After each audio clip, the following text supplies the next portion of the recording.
Bonjour, je suis Valérie Redon, enseignante au lycée agricole Théodore Monod et aussi animatrice régionale enseignée à Produire Autrement pour la Bretagne. Le lycée Théodore Monod, c'est un établissement mixte éducation nationale enseignement agricole avec 1000 élèves, 2 centres de formation pour adultes, un au Reux et un à Combourg, et une exploitation agricole avec 4 productions, 60 vaches laitières, 60 truies avec de l'engraissement, 2500 m² de tunnels en maraîchage, et 20 brebis allaitantes, le tout en agriculture biologique. Donc, je vais prendre à peu près 9 minutes pour vous expliquer la démarche au sein du lycée. EPA2, qu'est-ce que c'est? C'est un programme du ministère de l'Agriculture, enseigné à produire autrement pour les transitions et l'agroécologie. L'objectif est d'impulser une dynamique sur ces questions et de rendre visibles et lisibles les transformations que notre établissement met en œuvre pour répondre aux divers enjeux du XXIe siècle. La commande du ministère est que chaque établissement écrive son plan local enseigné à produire autrement pour juin 2021. Il y a 4 axes qui nous servent à la fois à réfléchir ce que l'on fait actuellement et à se projeter dans les actions à venir. L'axe 1 est encourager la parole et l'initiative des apprenants sur les questions des transitions et de l'agroécologie. L'axe 2 est mobiliser la communauté éducative pour enseigner l'agroécologie et poursuivre les transitions. L'axe 3 est amplifier la mobilisation des exploitations agricoles comme support d'apprentissage, de démonstration et d'expérimentation. Et l'axe 4 est développer l'animation dans les territoires et l'essaimage des pratiques innovantes. Quel dispositif pour écrire et mettre en œuvre ce plan? Quels outils mobiliser? Donc, nous avons les enseignants-chercheurs du dispositif national d'appui pour travailler en équipe et se former, qui sont répartis dans les écoles supérieures d'agronomie et à la Bergerie nationale un peu dans tout le territoire français. Nous avons des enseignants avec des tiers-temps, qui sont des personnes ressources, comme Lise Emeraude au sein du lycée du Reux sur la question du climat. Et dans les lycées sont créés des comités de pilotage pour suivre, écrire, animer ce plan local enseigné à produire autrement. Nous avons organisé un temps fort les 7 et 8 janvier 2021 au sein du lycée avec un outil de diagnostic qui s'appelle « Outil de positionnement démarche durabilité établissement ».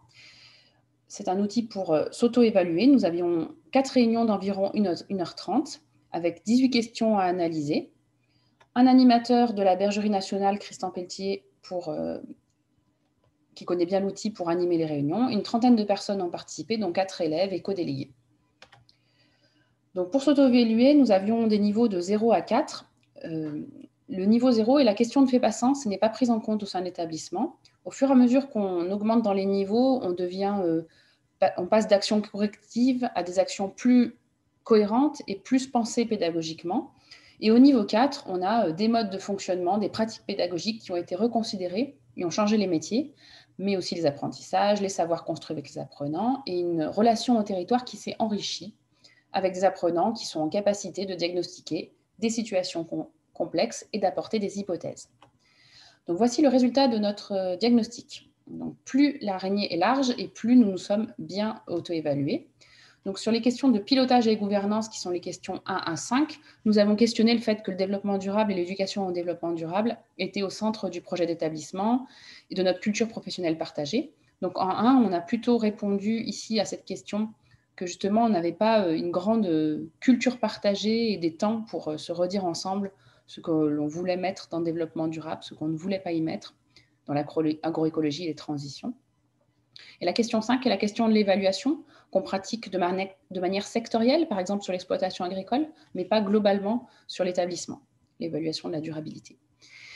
Les questions 6 à 11 concernent l'organisation et le fonctionnement. Donc là, on a parlé exploitation agricole, restauration scolaire, services espaces verts, mais aussi bâtiments. Et la Q10 correspond justement à ces bâtiments sur lesquels on n'a pas beaucoup la main, qui sont pour certains des passoires énergétiques des années 70. Les questions 8 et 6 qui sortent en point sont la restauration scolaire et la cantine, sur lesquelles il y a déjà beaucoup d'actions mises en place.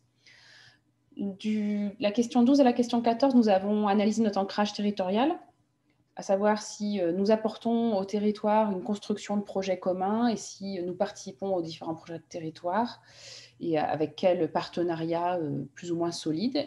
Et donc oui, il y a de nombreuses choses qui se font dans de nombreuses filières au lycée et au CFPPA et sur l'exploitation. On bénéficie de la proximité d'une ville dynamique. Voilà, ce qui nous reste à faire, c'est peut-être plus formaliser ces partenariats.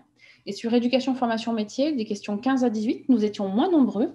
Donc, c'est moins facile de donner des conclusions un peu représentatives. L'idée est qu'il se passe des choses, que notre pédagogie évolue, mais peut-être pas de manière homogène et pas tant que ça de manière partagée à l'ensemble de la communauté éducative. Donc, en bilan synthétique, on a vraiment une réelle histoire avec le développement durable et un foisonnement d'initiatives et de partenaires. Un cadre théorique, une cohérence globale à davantage développer, construire, et mieux valoriser, partager ce qui est fait, davantage faire savoir aux jeunes qu'il y a des possibles, et des expériences pédagogiques structurantes à renforcer et partager pour entraîner et créer un mouvement. Ce diagnostic, en fait, a précisé, ouvert et objectivé les actions que nous avions pressenties. Alors concrètement, quelles sont ces actions que nous avons pressenties et que nous allons encore écrire et peaufiner? La première est l'établissement, ces bâtiments, ces espaces verts, supports d'apprentissage pour mettre en œuvre les transitions. Le site de Combourg, avec son BTS aménagement paysager, est labellisé Éco-Jardin, ce qui leur sert vraiment de support pédagogique et aussi de mise en pratique sur les espaces verts de Combourg. Heureux, nous avons aussi un BTS aménagement paysager et vraiment de nombreux espaces et des espaces en mutation suite aux nombreux travaux des dernières années. Nous avons donc aussi nos BTS aménagement paysager et nos BTS gestion et maîtrise de l'eau qui travaillent sur le domaine et qui pourraient encore davantage travailler, notamment en partenariat avec Combourg. Et nous avons aussi répondu à un appel d'offres, Mon lycée refuge pour la biodiversité, en partenariat avec la LPO. Donc, toute la communauté éducative peut se mobiliser, les éco-délégués, les enseignants de Sciences et Vie de la Terre autour du domaine.